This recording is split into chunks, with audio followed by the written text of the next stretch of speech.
Assalamualaikum warahmatullahi wabarakatuh. Pada kesempatan kali ini, saya Ibu Ayu Ningsi akan menyampaikan materi tentang lembaga-lembaga kerjasama ekonomi internasional. Lembaga-lembaga kerjasama ekonomi internasional diantaranya sebagai berikut.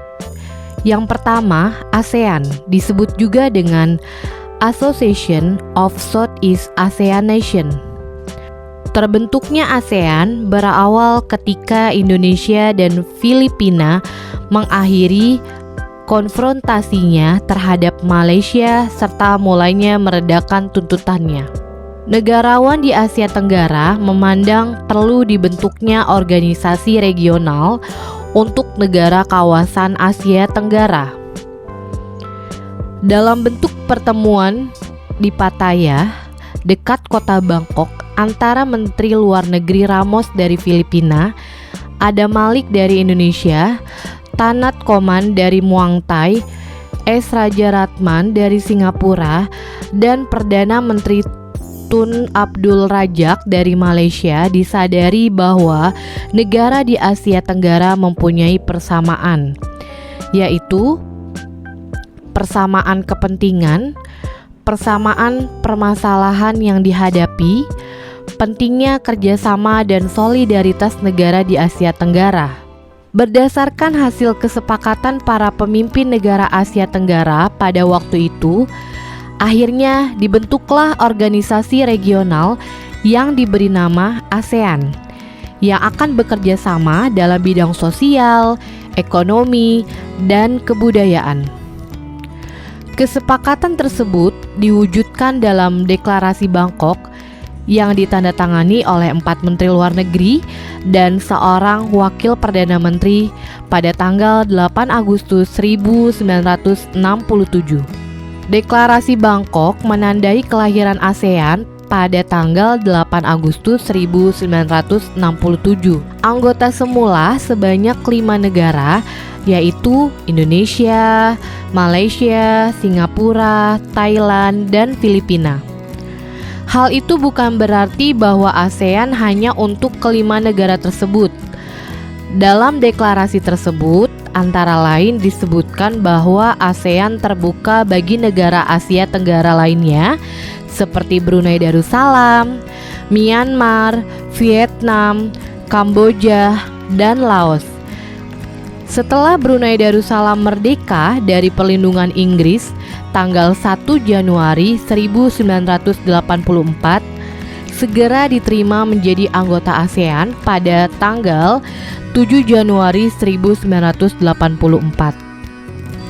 Lambang ASEAN yang semula merupakan 5 ikatan padi, kemudian diubah jumlahnya menjadi 10 pada 3 Agustus 1995. Vietnam yang masih menganut paham komunis diterima menjadi anggota ASEAN. Akhirnya, kini 10 negara di Asia Tenggara resmi menjadi anggota ASEAN setelah 30 Juli 1995 Vietnam masuk ASEAN, disusul Myanmar dan Laos pada 23 Juli 1997 serta Kamboja pada 16 Desember 1998. Adapun tujuan didirikan ASEAN terperinci dalam keputusan Deklarasi Bangkok. Keputusan tersebut adalah 1. Mempercepat pertumbuhan ekonomi, kemajuan sosial, dan perkembangan kebudayaan negara Asia Tenggara melalui usaha bersama dalam semangat kebersamaan dan persahabatan bagi suatu masyarakat yang makmur dan aman. 2. Memelihara keamanan di kawasan Asia Tenggara tanpa ikut campur terhadap masalah dalam negara-negara anggota. 3. Memajukan kerjasama yang aktif dan saling membantu dalam masalah kepentingan bersama di bidang ekonomi, sosial, budaya, teknik, ilmu pengetahuan, dan administrasi. 4. Menyediakan bantuan terhadap satu dengan lainnya dalam bentuk latihan dan fasilitas penelitian dalam bidang pendidikan, profesi, teknik, dan administrasi. 5. Memajukan studi tentang bangsa Asia Tenggara. Yang kedua, OPEC. OPEC disebut juga dengan Organization of Petroleum Exporting Countries, di mana OPEC adalah organisasi negara-negara pengekspor minyak. OPEC didirikan pada 14 September 1960 di Baghdad, Irak, atas prakarsa Irak, Iran, Kuwait, Arab Saudi, dan Venezuela. Markas besar OPEC terletak di Wina, Austria. Adapun tujuan OPEC sebagai berikut. 1. Menjaga kestabilan harga minyak di pasar internasional. 2. Menghindari persaingan di antara negara pengekspor minyak bumi. 3. Mengusahakan pemenuhan kebutuhan dunia akan minyak bumi. Yang ketiga, ADB. ADB disebut juga dengan ASEAN Development Bank, di mana ADB berdiri pada tanggal 19 Desember 1966 dan berkantor pusat di Manila, Filipina, dan bertugas meningkatkan pertumbuhan ekonomi serta bekerja sama dengan semua pihak yang berkepentingan di Asia.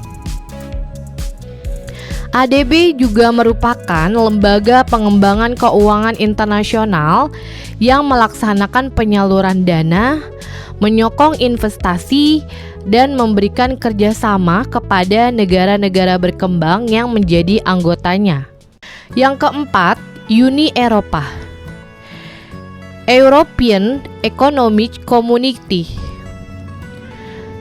European Economic Community yaitu didirikan oleh Perjanjian Roma pada 1957 dan diimplementasikan pada 1 Januari 1958. Kemudian komunitas tersebut berubah menjadi Uni Eropa sebagai sebuah wadah kerjasama ekonomi dan politik bagi negara-negara di benua Eropa. Uni Eropa memiliki 20 negara anggota yang terdapat di benua Eropa. Tujuan-tujuan utama dari Uni Eropa adalah meningkatkan kemajuan ekonomi dan sosial, terutama dengan penciptaan pasar bebas, pemerataan ekonomi dan sosial, serta melalui pendirian integrasi ekonomi dan moneter termasuk mata uang tunggal atau euro. Untuk hubungan eksternal keluar, tujuan utama Uni Eropa adalah untuk lebih menonjolkan identitas ataupun peranan Uni Eropa dalam percaturan internasional, khususnya kebijakan bersama di bidang keamanan dan hubungan luar negeri, termasuk pembangunan kebijakan pertahanan bersama. Yang kelima, G20, The Group of 20, adalah kelompok 20 negara dengan perekonomian besar di dunia. Secara resmi, G20 dinamakan The Group of 20 Finance Ministers and Central Bank Governors, atau kelompok 20 Menteri Keuangan dan Gubernur Bank Sentral. G20 dibentuk tahun 1999 sebagai forum yang secara sistematis menghimpun kekuatan-kekuatan ekonomi maju dan berkembang untuk membahas isu-isu penting perekonomian dunia. Negara-negara anggota G20 adalah Afrika Selatan, Amerika Serikat, Arab Saudi, Argentina, Australia, Brazil, Britania Raya, Tiongkok, India, Indonesia, Italia, Jepang, Jerman, Kanada, Korea Selatan, Meksiko, Prancis, Rusia, Turki, dan Uni Eropa. G20 banyak dijadikan sebagai ajang konsultasi dan kerjasama hal-hal yang berkaitan dengan sistem moneter internasional.